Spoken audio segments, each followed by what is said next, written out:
Pokemon spin-offs have pretty much always released with the main titles. And in 1998, we didn't get our first one. Japan got the first one with Pocket Monster Stadium.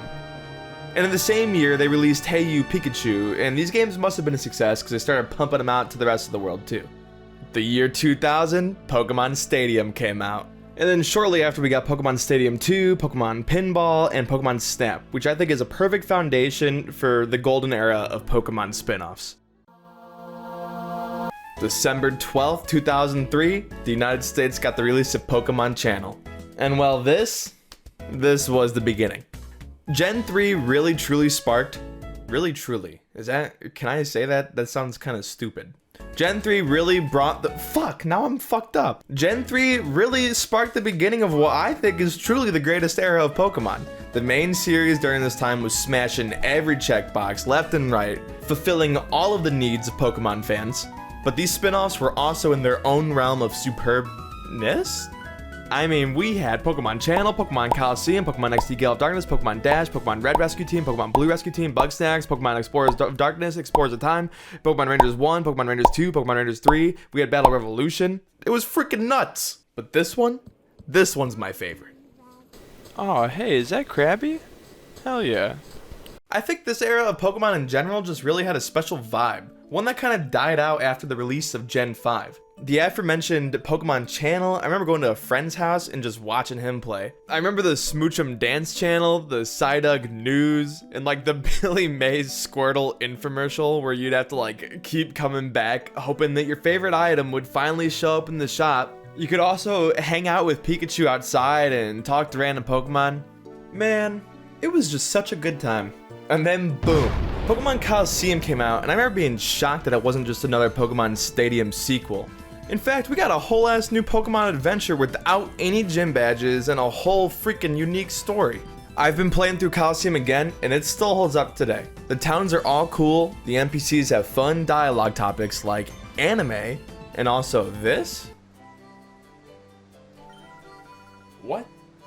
Also, just take a moment to listen to this absolute bop.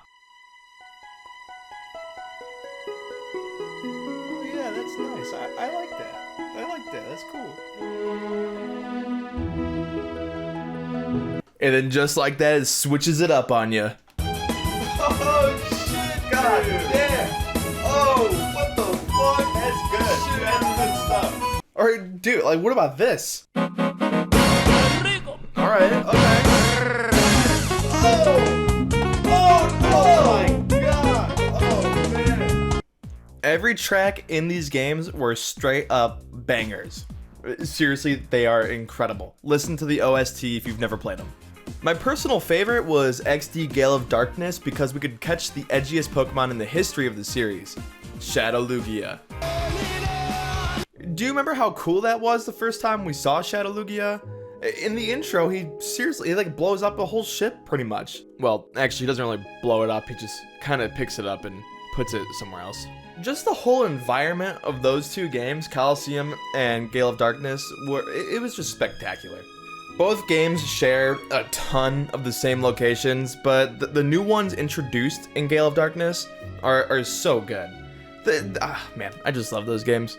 Actually, I love those games and everything in them except for the bullshit 100 level battle mountain nonsense you had to do if you wanted Ho-Oh in Coliseum. Like, straight up, I don't think any of my friends ever did that. It's just too much. The Pokemon Mystery Dungeon series was also really cool. The stories told there had you invested and curious what would happen next. They even like straight up, spoiler alert, spoiler, don't cross this. They even like, they kill like a main character in those games. This is a Pokemon game, who does that? I remember getting Lugia on my team, and can you tell that Lugia is my favorite legendary yet? And thinking that was the coolest shit ever. And then in the sequels, Explorers of Time and Darkness, you could recruit Primal Dialga to your team, which was also badass. I'm sure that a good portion of this is probably because I'm not a kid anymore, but also, even when I go back to these games, they still feel exciting and really pull me in. There was like a special art style and overall atmosphere to the older Pokemon games in general, one that would be hard to replicate today. Which is why that era was so special. They were showering us with new adventures, and they all matched that vision and overall feel. I'm sure it's hard to come up with unique ideas 25 years after their initial spin-off game. Man, just talking about what I think is the golden era of Pokemon just makes me so sad. Like, obviously, I'm probably never going to be as attached to the new Pokemon games as I was to the older ones. Like, I haven't really touched any of the recent spin-offs besides Legends Arceus, so maybe I'm totally wrong. Maybe the golden era is yet to come. Honestly, if we get more games in the vein of Legends Arceus, then we could totally enter a new entire era of Pokemon spin-offs. They should just stop making Genius Sonority develop games like Pokemon Cafe and give them another chance to make another Or game or whatever, you know, or just let another company take a crack at Pokemon.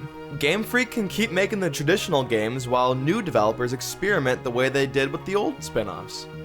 But I digress. Yet again, that's just my own opinion.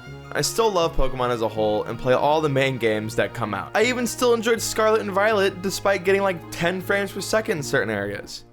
I just hope that we see some fresh ideas in the future.